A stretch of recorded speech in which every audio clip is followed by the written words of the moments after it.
धन्वंतरी जयंती एवं निबंध प्रतियोगिता कार्यक्रम का आयोजन आज मानस भवन पॉलिटेक्निक चौराहे पर किया गया है, जिसमें माननीय भोपाल सांसद साध्वी प्रज्ञा सिंह ठाकुर जी मुख्य अतिथि के रूप में मौजूद रहे। साथ ही मंत्री विश्वास सारंग भी मुख्य रूप से उपस्थित रहे। कार्यक्रम में आयुर्वेद के क्षेत्र में ख्याति प्राप्त कर चुके कई डॉक्टर्स को मंच से सम्मानित किया गया। न्यूज़ 11 के लिए भोपाल से संवाददाता सऊद सिद्दीकी की रिपोर्ट। उपलब्धि है।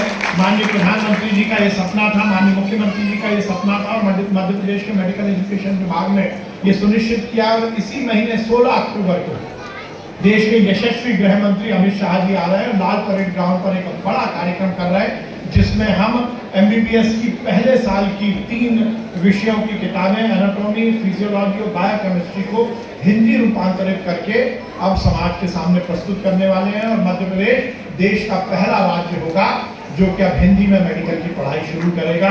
मुझे लगता है ये केवल हमारे एलोपैथी के स्टूडेंट्स के लिए बड़ी बात नहीं है, आयुर्वेद के स्टूडेंट, क्योंकि ये सब्जेक्ट तो वो भी मुझे अभी भट्टी जी ने बताया शायद बायोकेमिस्ट्री नहीं है, एनाटॉमी फिजियोलॉजी तो है। और ये हम लगातार इसका काम करेंगे आयुर्वेद को लेकर, हिंदुस्तान की पुरातन परंपराओं को लेकर, जैसा मैंने कहा हम काम कर रहे हैं।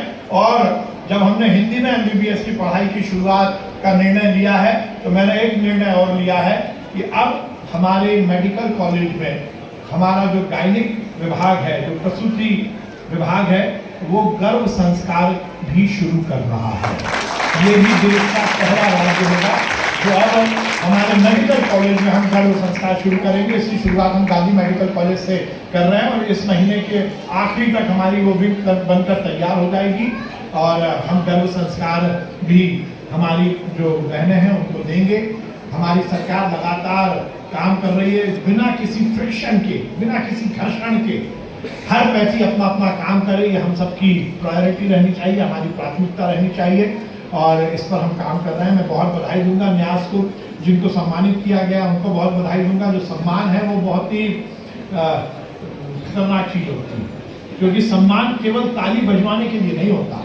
जब आपको गले में माला पहनाई जाती है, आपको शॉल उड़ाया जाता है, आपको श्रीफल सौंपा जाता है, एक सुंदर सा आपको प्रमाण पत्र दिया जाता है, तो वो केवल इसलिए नहीं दिया जाता है कि आप अपने ऑफिस में अपनी क्लिनिक पर उसको टांग दो।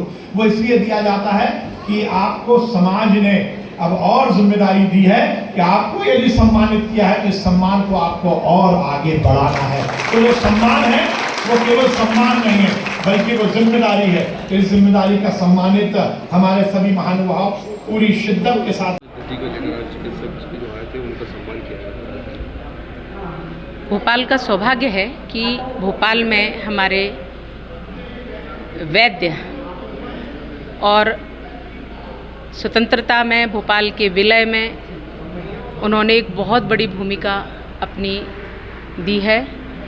और वो चूँकि चिकित्सक थे, वैद्य थे, इसलिए उनके नाम से ये पुरस्कार प्रतिवर्ष दिया जाता है। उद्धव दास जी मेहता आयुर्वेदिक चिकित्सा के लिए ये पुरस्कार महत्वपूर्ण है और मध्य प्रदेश के जो उत्कृष्ट जो डॉक्टर हैं उनको, उनकी चिकित्सा पद्धति को उनके विशेष विषयों पर दी जाती है।